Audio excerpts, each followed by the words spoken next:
The bright side of addiction is recovery. And recovery is its own best reward.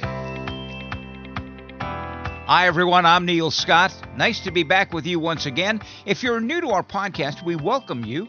If you've been here before, welcome back. And if you are in recovery, know or love someone who is, or maybe you simply want to know more about the recovery process, or maybe you're a bit concerned about someone you know or love who is harmfully using alcohol or any other drug, this is the podcast for you as we carry the message of hope and the promise of recovery. And a reminder, you can find all of our podcasts at recoverycoasttocoast.org. Recent episodes featured interviews with Tom Farley. He's the brother of the late comedian Chris Farley. Astronaut Buzz Aldrin, the second man to walk on the moon. The great Judy Collins and the late Peter Yarrow of Peter, Paul, and Mary. Bonnie Raitt and many, many others. Plus conversations with everyday people in long-term recovery.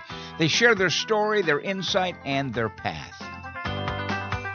In this edition of Recovery Coast to Coast, we're going to visit with Adam Jablin. He's a man graced with gratitude, and he is the co-author of the new book by Rock and Roll Hall of Famer Dion Dimucci, titled Dion, the Rock and Roll Philosopher, Conversations on Life, Recovery, Faith, and Music. And by the way, we will share our interview with Dion on the next Recovery Coast to Coast podcast. But today it's all about Adam, a man who radiates recovery.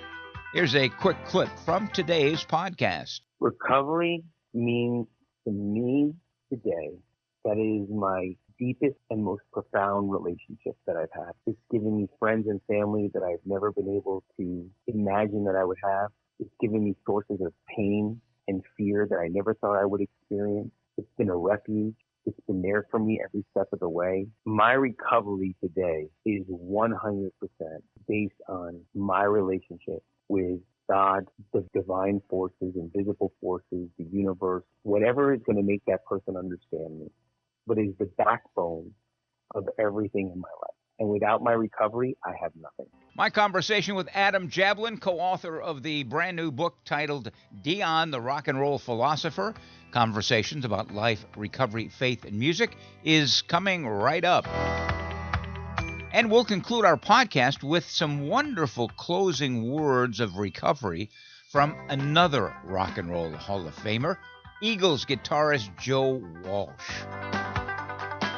Our website is recoverycoasttocoast.org, and if you'd like to help us out financially, or maybe you know of a foundation that may be interested in underwriting our program, we'd be so grateful. Our email address, recoverycoasttocoast@comcast.net. We'd love to hear from you. Recovery Coast to Coast is supported by Sundown M Ranch, one of America's oldest, least expensive, and most successful treatment programs. They're listed in Newsweek magazine's recent list of America's top treatment providers. Sundown has been successfully treating adults, adolescents, and family members for nearly 60 years. There are a lot of good treatment centers around the country. Many of them provide good, sound, results-oriented treatment with long-term recovery as the goal. But there are also a lot, and I do mean a lot, of treatment centers that are just in it to make a profit, to fill beds, to charge high rates without adequate follow-up. If you're looking for a treatment program for a loved one, a friend, or maybe yourself, please, I implore you, do your homework. Do your research. And check with NAATP, that's the National Association of Addiction Treatment Providers. And I also strongly suggest that you consider Sundown M Ranch. They have been successfully treating people since 1968. They're abstinence-based, 12-step centered, and are among the most affordable treatment programs in the country. They are a not-for-profit treatment program staffed by trained professionals who are kind, compassionate, many of them in long-term recovery. And they don't just treat and release. They make sure that there's a bridge back to everyday life with family, with a job, with the community. You can find out more at their website, as well as see photos of their beautiful facility. It's on 30 acres at the mouth of the beautiful Yakima River Canyon in central Washington, where recovery begins. Sundown.org. Time for a cup of coffee or whatever your non-alcoholic beverage of choice is, as I share a wonderful conversation that I had with Adam Jablin. He's a young man who co-wrote the new book about rock and roll icon Dion, whose career spans decades with hit songs that will last forever. You remember them: The Wanderer, Runaround Sue, Where or When, Teenager in Love, Abraham, Martin, and John, dozens more. Dion's been in recovery for nearly 57 years, and in the next edition of Recovery Coast to Coast, I'll share my conversation with Dion. But today, I want to introduce you to the co-author and a great, great guy in long-term recovery. He's a marvelous man. He's an entrepreneur. His name is Adam Jablin. How did you meet Dion, and how did the idea for the book, which is called Dion, the Rock and Roll Philosopher, Conversations on Life, Recovery, Faith, and Music, how did all that come to be? I met Dion when I was 12 years old, right? 11, 12, something like that, because I'm getting older. I moved down to Boca Raton, Florida from New Jersey. I was a Jersey kid, right by the bridge, right by the George Washington Bridge. Dion was a big deal. He was a big deal. Even then. Still is. And yeah, of course.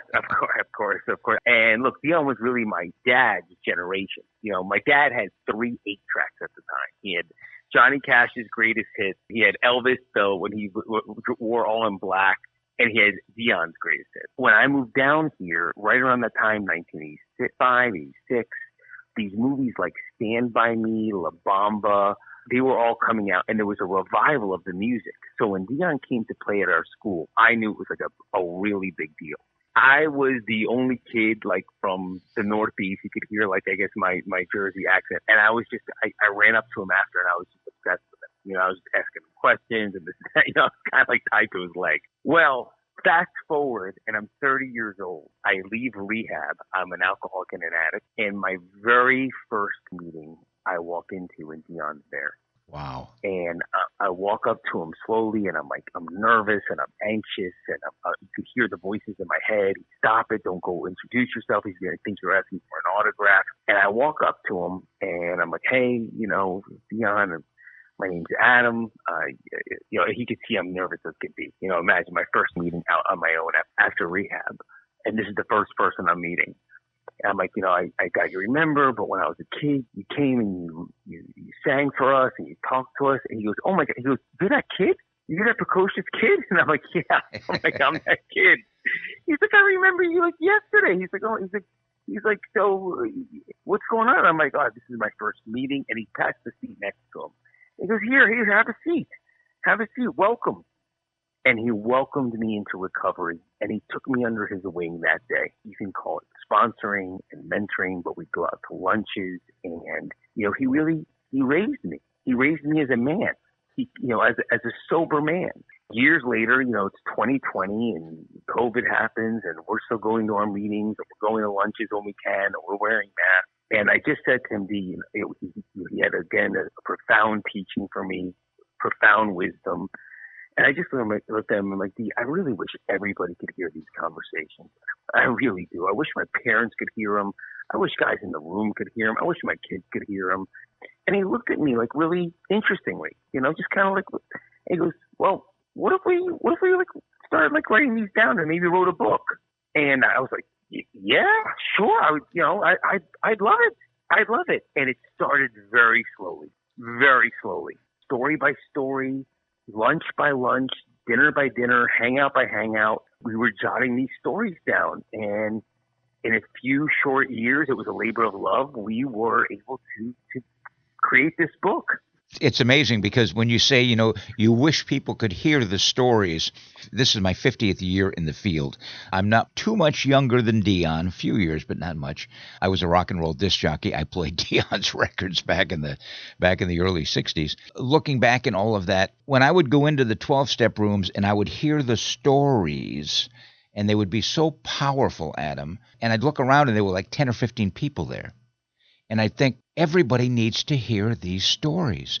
These stories are inspirational. These stories will lead to recovery. It's like, preaching to the choir in this small room. We need to get the stories out.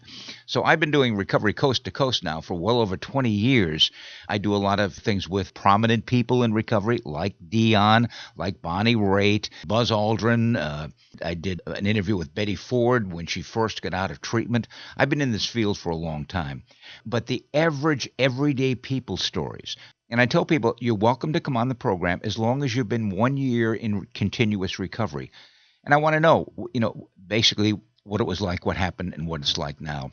We're on the same track there, and I certainly understand, the background on the book. Now, you had a very successful career. I believe you owned and managed a large lathe manufacturing factory in the country. I have very little knowledge of the lathe, but I realize that parts of the material go through a process and leaves behind a nicely shaped workpiece. Isn't that what life is all about? Absolutely. That's exactly what life is all about. I've never said it so poetically. I was third generation in the biggest lace manufacturing empire, really, in the United States. I was very proud, very proud. And the way I describe it, to bring this also back to what you and I were discussing, is my grandfather, who was a captain of industry, was like Joe Montana. He really was. When my father took over and opened his own plant, so my dad opened his own factory, which is part of the move in 1986. And it's a colorful story, with the mafia and the unions. And, the mafia was on our side. All of our employees moved down with us. They hated, even though they were part of the union, they hated the union. It was a very weird time. Now they're making movies about it, with Pacino and De Niro, but it was very colorful. But, so my dad, opens his own company in a non-union state like Florida, where we could still be a plane ride to the garment district. My dad becomes Tom Brady. Wow. And just dominates. And I had these two huge shadows to live up to. And I wasn't really fully matured as a man because I started drinking when I was like 13, 14. And it just fueled my insecurities, my fears, my doubts, fueled my drinking and drugging. That's also how the part of the family business ties into the story. When did you go into treatment and where did you go? I went July 14th, 2006 to the Hanley Center. Oh, nice. A very good program. Very good program. Very good program, 12-step base. I still work very closely with them. I consider it home. That is where I learned about the disease of alcoholism and addiction. I learned that it was a disease. I thought it was a lack of willpower. I didn't know what was wrong with me. But, that a disease is 4 qualifications. It's progressive. It's chronic. It means it's always there. It's primary, not secondary, meaning secondary would mean I drove my car into the wall and then I drank. Primary is I was drinking and I drove my car into the wall. And it's fatal. So the disease of alcoholism addiction meets all 4 qualifications to be a medical disease. And you take one of those away, you have a serious disorder, and that's bad enough. I was learning things about myself that I never knew. Even making the appropriate face with the appropriate emotion. I just had one face. I smiled. I winked at you. I barely knew anyone's name. Everybody was yo, buddy, pal, guy, friend, dude. Because I was phony. I was smiling all the time because I wanted to get everybody off my back so I could do what I had to do with nobody catching me. First time I made it, I was an alcoholic and an addict. The 600-pound gorilla jumped off my shoulders. I could breathe for the first time. And it was like the movie The Sixth Sense, where in the end, Bruce Willis dies, and all of a sudden the movie makes sense. And when I said those words, everything made sense. Oh, that's why I went to Arizona State University, because it was the #1 party school. That's why I got a DUI. That's why I've written my wife 30 letters that I'll quit drinking. That's why I almost slipped down the steps with my daughter. That's why I drove over the mailbox. Everything in my life made sense. But then with another second, I was like, now what? Now what? How do I watch the Jets game with my dad? How do I entertain clients? How do I see old friends from college? Drinking and drugs was a part of my life. It was my best friend. It was almost a part of my DNA at that point. And these people showed me the way out. I met a Catholic priest there who truly introduced me to God for the first time, which is a story and a half. I learned happiness over peace. You know what I mean? And that I was always seeking peace and not happiness, but the happiness was in a drink, the happiness was in a drug, the happiness was in a new car, the happiness was, you name it, more money. But what I was really seeking for was peace. Slowly but surely, I became one of the we. It wasn't the Adam story anymore. I became part of the we. When I left there, I attacked my recovery program because as if my life depended upon it, because it did. And, day one out of rehab, I meet my mentor. I often say there are no such things as coincidences. There are God incidences. And this certainly sounds like one of those, Adam. Amen. What happened the week or the weeks before July 14th, 2006, that precipitated you going into treatment? I mean, most people don't wake up on a bright, sunshiny Florida morning and say, you know what, I think I'm going to do something about my drinking today. I think I'll go into treatment. Yeah, good question. The truth is everything was backfiring.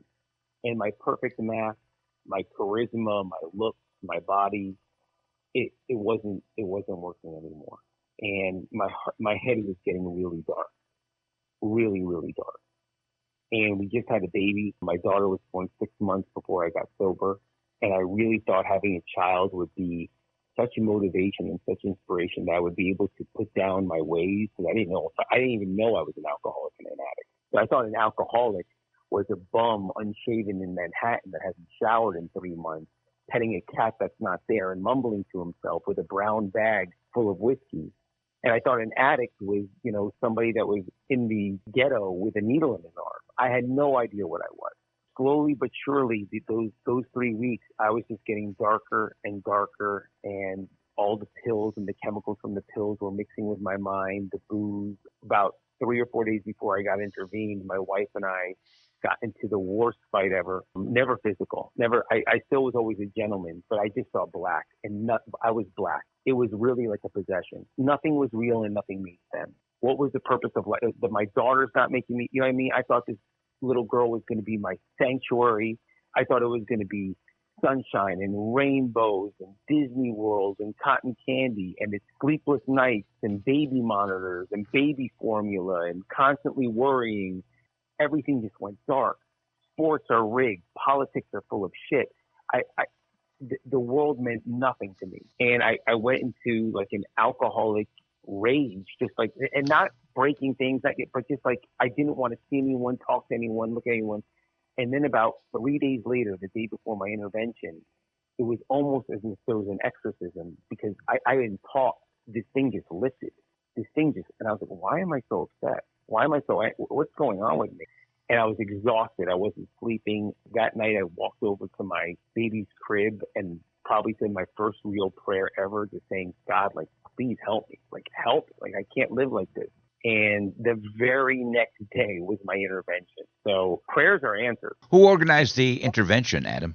My ex-wife was the one that, because she was really seeing what was going on behind the scenes. Of course. To everyone else, the mask was still good enough. Yeah, Adam gets crazy. Yeah, he ties it on too much. Yeah, but like, look, he pays the bills. He shows up for work. He goes to the gym. I had the perfect, but she could see what was really happening. Following the intervention, you went into treatment, and then you went to your first 12-step meeting. Recovery is a simple program, but it's often not easy. What was the first year like for you, Adam? Whew. Well, it was like learning how to brush your teeth with the opposite hand. Everything was new. But I was so focused and so determined to get this recovery thing, and work this program, that I almost really thought I could outwork. I thought, I'll go to meet. I would go to meeting, maybe 2 meetings every day. I'm picking up people from halfway houses and treatment centers. I'm making coffee. I'm going to speak at jails. I'm working my steps. But it really was Dion that actually showed me, Adam, you're in love with the fellowship and you love the program itself. But the 12 steps are meant to bring you in union with God. And that's the relationship you're seeking. So it was that first year was like an acid trip. You know what I mean? Even to the mouthwash I used. I used to use Listerine. Now I use Crest because there's no alcohol in it. Everything was the same because I was still in the same house, the same world, but everything was different at the same time. Fast forward, if you would, from 2006 to 2025.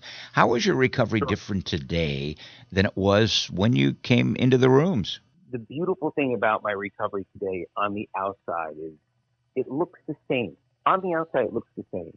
I still make my 12-step meetings. I still take men to the steps.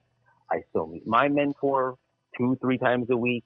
I still am honest. I still am transparent. I still live by our principles and by our traditions, but it's the internal that's much different. Now recovery is a part of me. It's how I see the world. It's how I feel my way through this world that's going faster than ever with AI and iPhones and crypto and stuff. It's my base. My recovery is my base and my anchor. And when those alcoholic thoughts, the darkness, the lack, the competitiveness, when those come, I easily go to the solution, to God, to the light. I've grown. I go to church. I don't find myself a seeker. The carpenter said, seeking ye shall find. I really feel so blessed that I feel found. And now everything that I do is to nourish what I found. Before I was seeking. I was seeking in a drink. I was seeking in a drug. I was seeking in the big book. I was seeking in the New Testament. I was seeking in the Old Testament. I was seeking. Now I finally feel found. I feel at home. And anything I do now, I don't pretend to know everything, not even close. But everything I do now is to nourish what I found. It sounds like you've gone from being a human doing to being a human being. Yeah. Well, between you and I, depends on what time of the day you see me, because it never ends. It's definitely been a transformation in the past 18 years. Have you had times in your life where your recovery was in danger of being derailed? And if so, how did you deal with it? Absolutely. How did you deal with it? Absolutely. Well, I'll tell you a story right off the bat. I'm 5 years clean and sober. We have a son. To make a real amends to my wife for being in rehab when my daughter was 6 months old, I take every night feeding. I am bonding with this little boy. I am mom and dad. I am doing everything. So I'm going to work. I'm doing the night feedings, and I am exhausted. I am fully exhausted. I remember a dear friend of ours, Ben T, who was Dion's sponsor at the time, looked at me and he goes, Adam, they use sleep deprivation as torture for a reason. And one night we had to go out because my former wife was the head of a committee, and we had to do this function, and I begged her if I could stay home, and she's like, this is really important to me. And I go, and this place was insane. They had an ice sculpture vodka bar. They had whiskey shots with cigars. They had a tequila thing in the middle, and tequila was my favorite. And so these things were talking to me. My defenses were down. I mean, I could literally hear it talking to me. Remember the good times in Arizona State? Remember what, if you could have this one, it was crazy. And lo and behold, there was a woman there that I knew from recovery, and she could see something was with me. And she walked over and she was, are you okay? And that was my moment. Was the old Adam going to come out where I smile and bullshit and wink and be like, yeah, I'm fine. How are you? I'll see you tomorrow. Or was I going to be vulnerable? And I told her, I'm like, no, I'm not okay. I'm like, I'm exhausted. This stuff is talking to me. She's like, well, come outside. She brings me outside. She knew 6 other people from recovery, and we had a meeting right there. So these things do happen. And if you could be honest and you could be open and you could be vulnerable and you could admit what's going on with you, you will find the light. It reminds me of a song by a friend of mine from Asheville, North Carolina, named Chuck Brodsky, called We Are Each Other's Angels. And the verse goes, we are each other's angels. We meet when it is time. We keep each other going. We show each other signs. That happened to you that night, Adam. Amen, sir. And there's been countless times.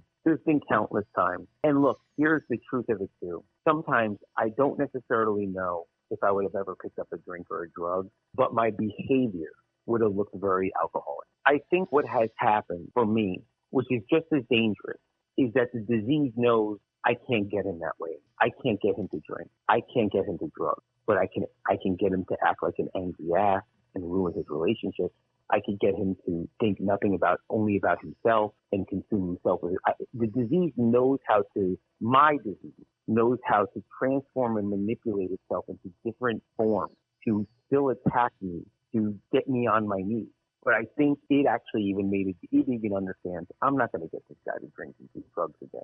but I think them to be miserable. You've been around the rooms long enough to see a lot of people who have gone out and come back in. Can be, should not have to be, but can be a part of the disease process. And I no longer use the term relapse prevention. I know there's a lot of treatment centers that use that. They have relapse prevention programs. I prefer to say recovery enhancement. I want to know how your recovery is different today than it was yesterday. And just as addiction is progressive in a negative sense, recovery should be progressive in a positive sense. I agree. So if I can put this in a sports analogy, not that I'm comparing myself to these men, but I would just want you to know the truth about me. If you ever go watch Michael Jordan, and you can watch these on YouTube, or Kobe Bryant, or even Joe Montana and Tom Brady, what they'll always talk about is they would go to watch these practices by these legends, and they would just sit there and work on the fundamentals. They would just work on the basics. They never were sticking the tongue out, jumping from the foul line. That was never happening when they were practicing by themselves. They were always working on the fundamentals and the basics. That's actually how I live my life. You know, the allure and the attraction on the outside is because I've been able to enhance my game. But if you saw what I did on a daily basis, it's still the basics. It's interesting you mentioned all of those athletes. I also do sports coverage for Sirius XM and ESPN Radio and several others covering Seattle teams. And I have covered all of those athletes. I don't want to say I'm old, but boy, it sure makes it sound old when I look back at covering the greats like Michael Jordan and Tom Brady and all of those. But I know exactly what you're saying. At what point in your recovery did you grow to the point where you are now a certified life coach, addiction specialist, and a spiritual trainer? Wow. You know, it was one day at a time. When I got clean and sober, all of these gifts and skills and abilities that I did not know I had woke up and became alive. And what I had became very attractive to people. It became very attractive. And when we sold the family business, I remember going to Dion and being like, I don't really know what to do now. And he's like, what are you talking about? He's like, you're finally going to be Adam Jablin. He's like, you're going to transform people. You're going to bring people to a higher reality. And I'm like, I wouldn't even know where to start. He's like, you've been doing it. So what I did was I just went all in on getting all the certifications and all the education that I could to do things outside of the room. It's been a hell of a ride with ups and downs and twists and turns. But no matter what I've learned through biblical principles, through 12-step development, through personal development, through bodybuilding and fitness, through the road less traveled on an entrepreneur journey, it still always comes back down to my recovery. All of it. Everything you ask, it still comes back to my recovery because that's my base and that's where I can connect with my client no matter where the pain is. It may not be alcohol. It may not be drugs. It may be marriage. It may be finances. It may be the relationship with their kids. At least I can identify with your pain.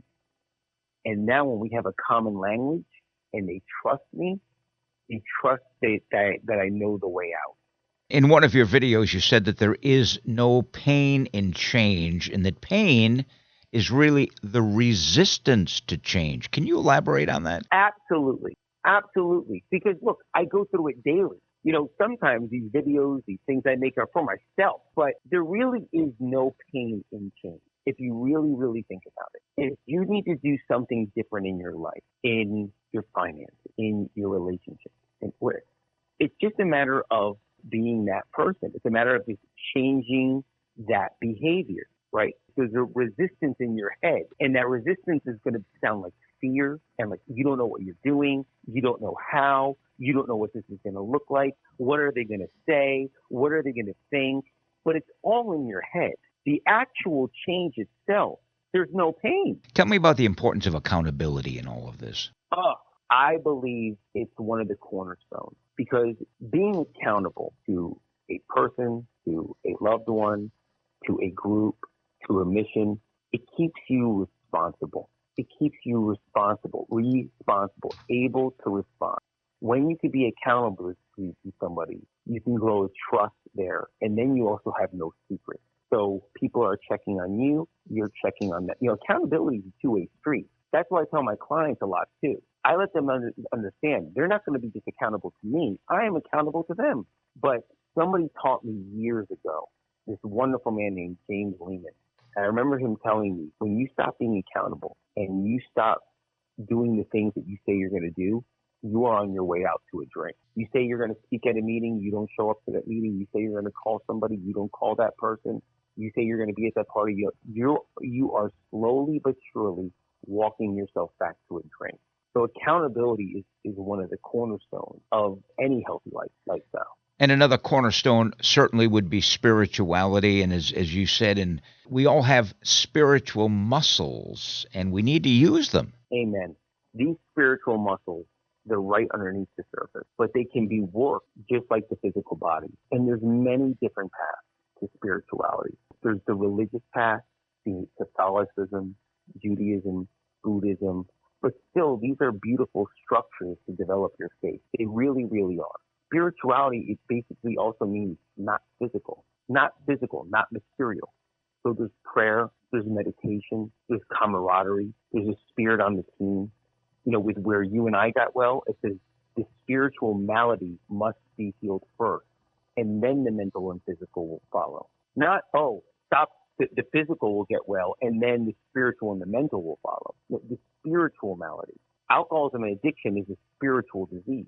As a matter of fact, where I grew up in New Jersey, it used to be, it wasn't called a liquor store. It was called fine wine and spirits. That's how the Bible talks about alcohol. That's right. Spirit. We have a spiritual disease, which needs a spiritual solution. And in that spiritual solution, needs to be spiritual strength. And within strength, you have spiritual muscles. And it may not look like a bench press, and it may not look like a squat, and it may not look like a deadlift, but there's prayer, there's meditation, there's acts of service, there's reading, there's nourishing yourself, there's helping the next person. Look, the Messiah, the carpenter said, they asked him, what are the two most important laws? And he said, love God with all your heart, might, and soul, and love thy brother as thyself. Back in Israel, back in those days, people were not kind. People forget that. So he's saying, love your brother as you love yourself, meaning if you don't love yourself, that's how you're going to treat others. Who's been the most important person to you in your recovery journey? Human being? Mm-hmm. Dion. 110% Dion. And what Dion has given to you, what do you give and how do you give to others? Dion not just showed me how to talk the talk, but he showed me how to walk the walk. The one thing, being so close to him, not only do I get to see him in the rooms of recovery or at lunches and dinners or, any place else we go, but I've gotten to see him with the biggest names that you'll ever see, from Springsteen to Dylan, you name it. And the one thing different about Dion is always Dion. Other guys, they're this person, they're a little timid, they're a little shy, and they get on stage and somebody else comes out. There's a performer. So I got to see a man that has intrinsic value. And what I simply try to do through my own personality and my own charisma and my own confidence and my own influence is pass down these loving, miraculous, transformational lessons and wisdom and principles to live by, because he taught me that if I don't give it away, I don't get to keep it. Tell me about the Hero Project. Sure. So when I was starting a coaching company, I just thought anything under my name would just seem too grandiose, and I just wasn't there yet. I wasn't there. And I always loved superheroes. I loved the transformation of a superhero. At the same time, I loved Joseph Campbell's hero's journey. Where I go to get well, which is the 12-step rooms, we do things altruistically, and we give things away because it was given freely to us. And it was very important for me as I built my career to not look at somebody that would ever capitalize or monetize something that I do in my sacred fellowship.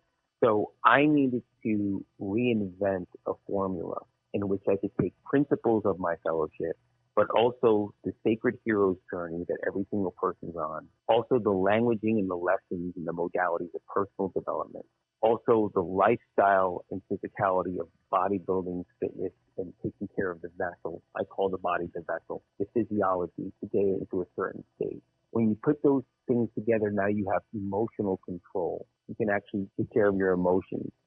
When you have emotional control, you can now start realizing that you have control over your focus, because where your focus goes, energy flows. And then also for many, many people, especially after COVID, the road less traveled, which could look like an entrepreneurial journey or a side hustle or things online, but many, many things are being revolutionized in the world.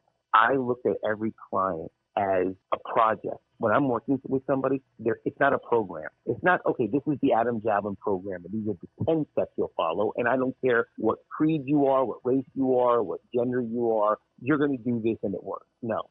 Every single person has it individualized to them. So it's the hero project. That's how I do my one-on-ones. That's how I do my group. You know what I mean? Each person is a project, like building a house, but still within that, you still get all of the education and all of the formula from the hero's journey. How many people do you work with? I know you do online sessions, you do coaching, you do one-on-one. How do you find your clients, and how does that whole process work? Yeah, thank you for asking. Depending on the client's need, I usually will only take 5, let's say, high one-on-ones at a time, because those people need the time and love and attention, and there's a lot of work in it. I also have people that will stay on as clients because now they're free, now they're feeling good, but they want to continue, they want to grow, and they want to stay accountable, and they love having me in their lives, and I love being in their lives. I love my clients. Then I have groups at a time where it could be online. And, they're beautiful groups. They're open. They're vulnerable. They do have themes of a 12-step meeting, but we're not focused on alcoholism and addiction. We're focused on life. We're focused on relationships. We're focused on their hiccups. So I have my all-in group coaching or my hero group coaching. And the way I find my clients is either A, referral-based, B, marketing, meaning directly to them, maybe in a video or a reel through social media, and C, actually going out there and putting my neck on the line and going to these seminars and going to these audiences and speaking and putting it all out there. It's an amazing journey, and it certainly continues. But let me ask you in closing, what does recovery mean to you today, Adam? Recovery means to me today that is my deepest and most profound relationship that I've had. It's given me friends and family that I've never been able to imagine that I would have. It's given me sources of pain and fear that I never thought I would experience. It's been a refuge. It's been there for me every step of the way. My recovery today is 100% based on my relationship with God, the divine forces, invisible forces, the universe, whatever is going to make that person understand me, but is the backbone of everything in my life. And without my recovery, I have nothing. And it's recovery first.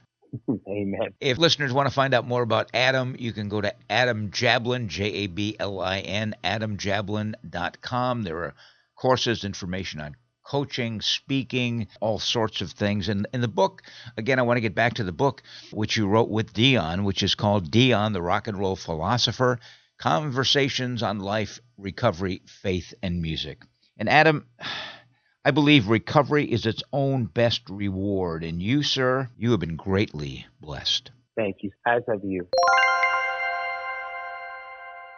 I hope you enjoyed my conversation with Adam. You can find a link to the book in the show notes, and a reminder that on the next edition of Recovery Coast to Coast, I will share my conversation with Dion about the book that he co-wrote with Adam. Dion, the Rock and Roll Philosopher, Conversations about Life, Recovery, Faith, and Music. By the way, I want to remind listeners of this podcast, if you'd like to tell your story of recovery, regardless of the path you've chosen, and as long as you have been in continuous recovery for at least a year or more, drop me a note, would you? recoverycoasttocoast@comcast.net.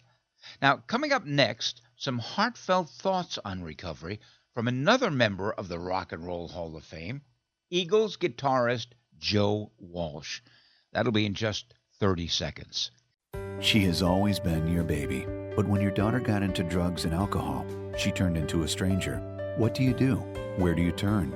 Contact Sundown M Ranch. Sundown's nationally recognized youth treatment program guides young people back to a life free of drugs and alcohol. All treatment is gender-specific and directed by caring certified professionals in a safe environment. You can get your daughter back and get to know her again. Go to www.sundown.org to learn more. And now, as promised, some closing thoughts on recovery from the amazing Joe Walsh, who recently met with a number of people in recovery as he offered hope for the recovery journey. The first time I came here, I was in trouble. When you get successful at something and you're young, it's easy to lose your perspective. It's easy to forget what you were doing that got you successful. And that happened to me. And I started experimenting with alcohol and drugs. And I got dependent on alcohol and drugs. And very slowly, alcohol and drugs will convince you that you can't do anything without it. And that's what had happened to me. I could still function, but I knew I was in trouble.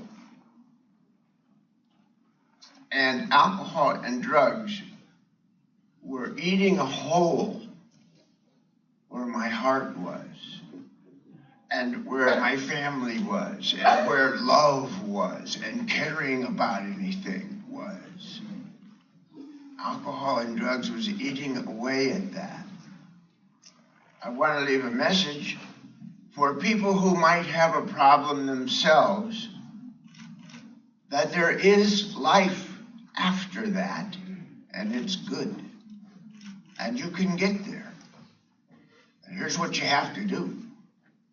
You have to ask for help. I've been there. And it's so hard.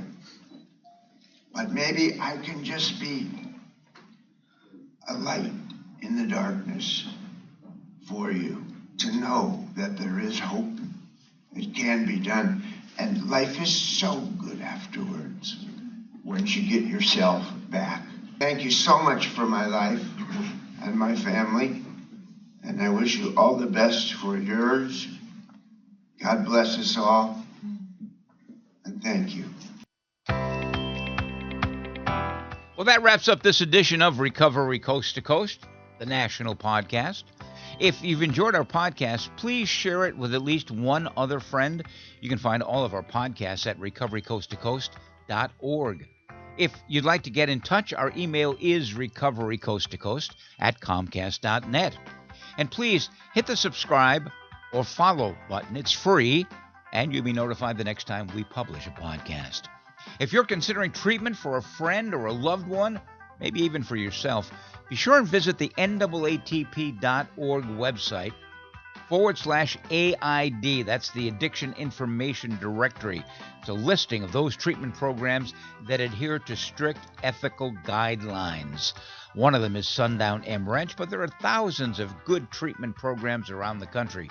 And remember, if you know someone who's experiencing problems with alcohol or any other drug, there is a 24-hour national helpline that offers free information and confidential treatment referrals. Spanish-speaking individuals are available as well. The number is 1-800-622-HELP. And we encourage you to check out findsupport.gov. This is a website designed for individuals, families, and friends, including information on how to pay for treatment, including low-cost and free treatment options. Find healthcare support, how to help someone else, or find help for yourself. It's all in one place. Findsupport.gov. And join us next time for America's Voice for Recovery, Recovery Coast to Coast, the national podcast. And another shout out to our sponsoring organization, Sundown M Ranch, where recovery begins. Sundown.org. I'm Neil Scott reminding you to stay healthy, live in gratitude, and be kind to others. Remember, the bright side of addiction is recovery. Pass it on.